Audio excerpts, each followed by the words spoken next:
BRS పై CM Revanth Reddy పరోక్షంగా విమర్శలు గుప్పించారు. ఉద్యమం పేరుతో కొందరు సొంత ప్రయోజనాలు చూసుకున్నారని ఆరోపించారు. దేశాన్ని పాలించాలని రాష్ట్రంతో పేగుబంధం తెంచుకున్నారన్నారు. నచ్చని వాళ్లను ఇబ్బంది పెట్టే ఆలోచన తనకేమాత్రం లేదని మరోసారి స్పష్టం చేశారు.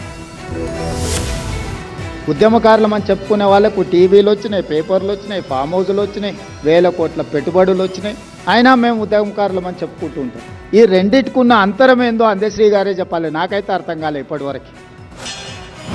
గాలి ఏ వైపు వీస్తుందో అంచనా వేసుకొని, గాలికి అనుకూలంగా ప్రణాళికలు సిద్ధం చేసుకొని, పేగుబంధం తెంచుకొని దేశానికే నాయకత్వం కావాలి, నాయకుడు కావాలని దురాశతో బయలుదేరి ఉన్నది పోయింది, ఉంచుకుంది పోయింది అన్న పరిస్థితులు ఈరోజు రాష్ట్రంలో రావడం జరిగింది. ఈ అవకాశాన్ని 4 కోట్ల తెలంగాణ ప్రజల యొక్క సంక్షేమం కోసము, అభివృద్ధి కోసము, ఈ ప్రాంత అభ్యున్నతి కోసం ఉపయోగించకుండా నాకెవరో నచ్చలేదనో, నాకెవరి మీద కోపం వచ్చిందనో నేను ఈ అధికారాన్ని ఒకవేళ వినియోగిస్తే నాకంటే మూర్ఖుడు ఇంకొకడు ఉండడు అని నేను భావిస్తున్నాను. నన్ను ఇబ్బంది పెట్టినరానో, లేకపోతే నాకు నష్టం కలిగించిందానో, నాకు కష్టం కలిగించిందానో నేను ప్రదర్శించదలుచుకోలేదు. నాకు గెలిపేజాలు వాళ్ళ దుఃఖానికి, అంతకంటే బాధ, ఆవేదన నేనేమి ఇవ్వగలుగుతా వాళ్ళకి? నేను ఆ కుర్చీలో కూర్చోవడం, సంతకం పెడుతుంటే వాళ్ళ గుండెల మీద గీత గీసినట్టే ఉంటుంది కదా. అద్దాల మేడలు, రంగుల గోడలు అభివృద్ధి కాదు.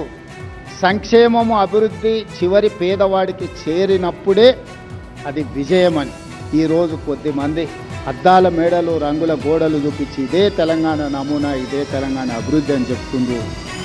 ఆ అభివృద్ధికి నేను, మా అందశ్రీ అన్న వ్యతిరేకం. నా సూచన, నా విజ్ఞప్తి ఒకటే.